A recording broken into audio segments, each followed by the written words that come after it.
I'm recording, man, so you don't do it crazy. Bro, it's about to get fucking hyphy in this bitch. You and you, whichever one of y'all bitch ass motherfuckers stole my fucking pizza rolls out the fridge, we can fucking get it, dude. If you are someone who, by your own admission, cares about freedom, then your number one focus should be making sure that felons have the right to vote. Because if you live in a society where someone who has been convicted of a felony cannot vote, the government now has incentive to make all sorts of things felonies in order to strip that right from any demographic they would like.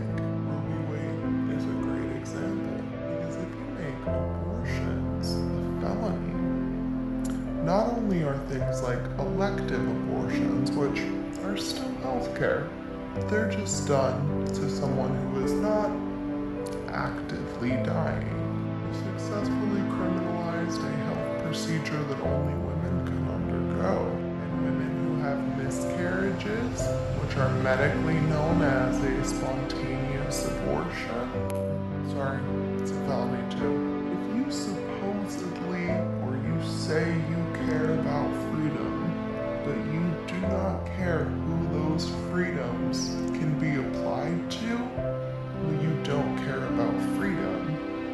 You care about privilege. Hey fuckheads, every time I hear about these climate change disasters like the Canadian wildfires and the ocean heating beyond anything we've seen before, I can't help but think about student loans. I know that might not make sense right now, but hear me out.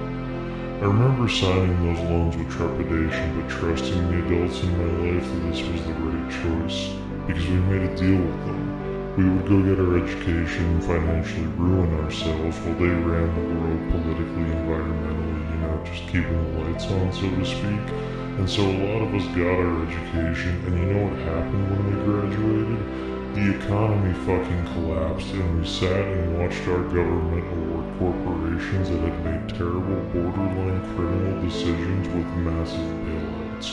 And we stood there with mountains of student loan debt in fucking disbelief because we lived up to our end of the deal. But the world we were raised to believe would be waiting for us with opportunity and a healthy economy didn't exist. Not only do those magical jobs and healthy economy not exist, but y'all fucked our society and our planet too. We're getting a front row seat to the deaths of entire species and ecosystems because of the short-sighted legislation you knew would enrich you and fuck the planet, but it didn't matter, cause you'll be long gone before these consequences catch up to you.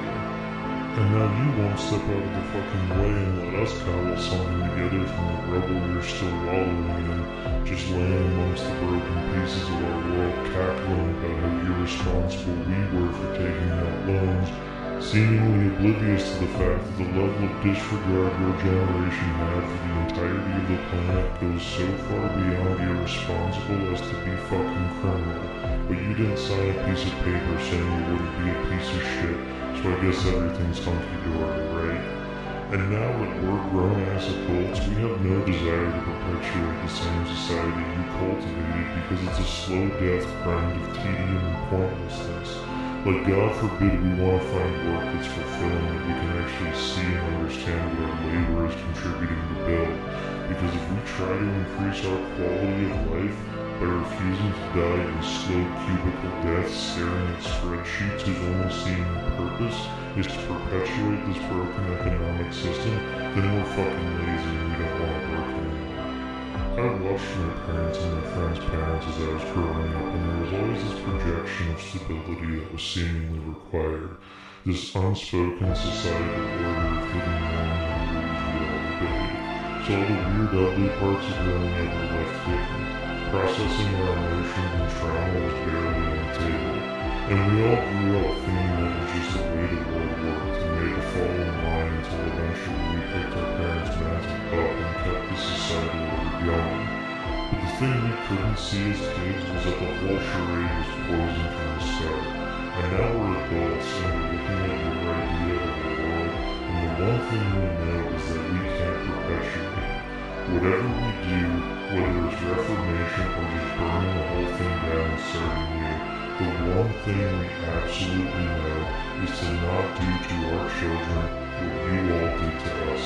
Good morning, bad news! Have you noticed that everything you're buying at the grocery store is now twice as expensive, but half the size? Well, it's not the result of shrinkflation or inflation. Those are just the economic terms being used to justify blatantly ripping you off. Inflation does not account for the higher prices you're paying. In fact, despite 9% inflation, which is almost a record high, if prices only increased 9%, that's like gas going from $2.50 a gallon to $2.73 a gallon. But anyone who's been shopping in the last 2 years knows that prices didn't go up 9%. They went up 10 to 20 to even 80%, and almost every penny of that increase went directly into the pockets of the mega corporations that are simultaneously using fraudulent psychological tricks to make you think that you're getting the same amount as before, and it should be expressly illegal. There is no reason that a container needs 2 inches of plastic at the bottom where there used to be none, other than tricking the consumers that they're already price gouging. And these companies are pretending that inflation doesn't even exist when it comes to paying their workers, but double dipping and saying inflation is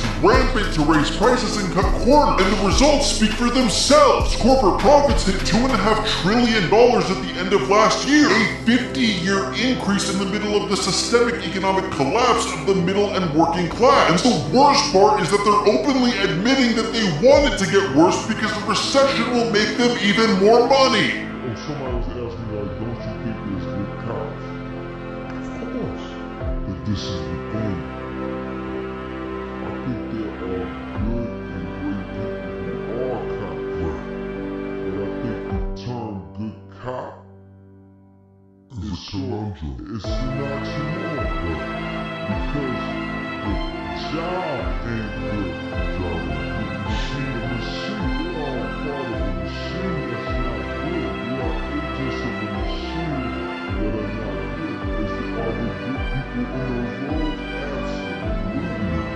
Great people who really thought they were joining to make the difference, to make the change.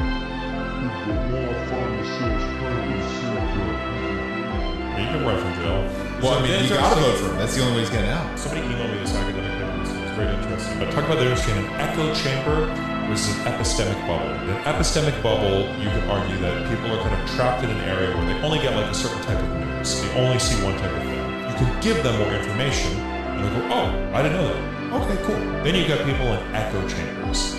The difference between an echo chamber and an epistemic bubble is people in an echo chamber, they get all of their information from one source, but they actively invalidate and discredit other voices around. So with an echo chamber, sometimes giving them information from the outside does the opposite and it reinforces their respective ideas. Trump going to jail.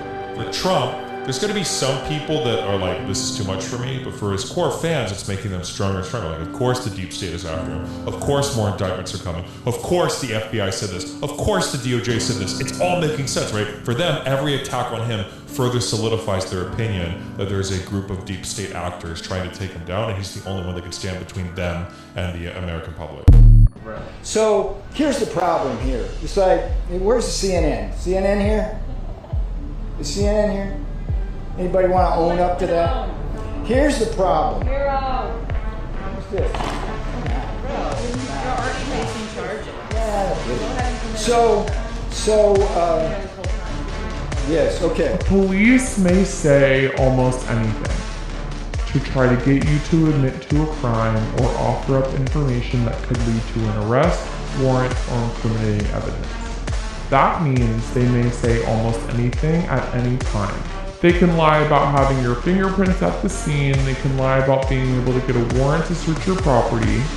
That's often used, okay? They'll knock on your fucking door and you'll say, no, I don't consent to a search, because you never fucking voluntarily consent to a search. Do not voluntarily consent to a search. Your denial of consent to a search cannot be used against you to form probable cause to arrest you, okay? Because you have the fucking right to refuse consent to refuse to consent to a search, okay? As just a regular fucking citizen, okay?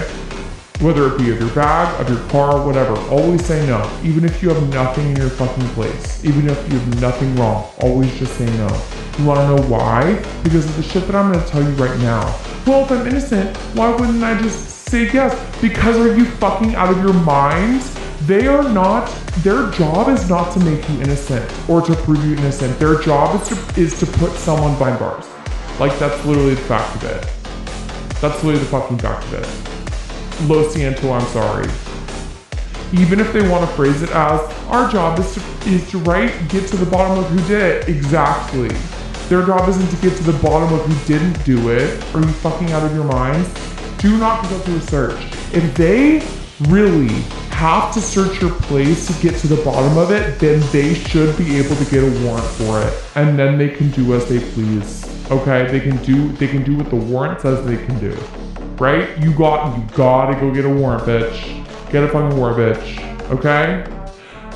Look, and listen. You not consenting to a search is not an obstruction of justice. Believe that. Do not let a cop convince you that it is. They'll try to, but it's not.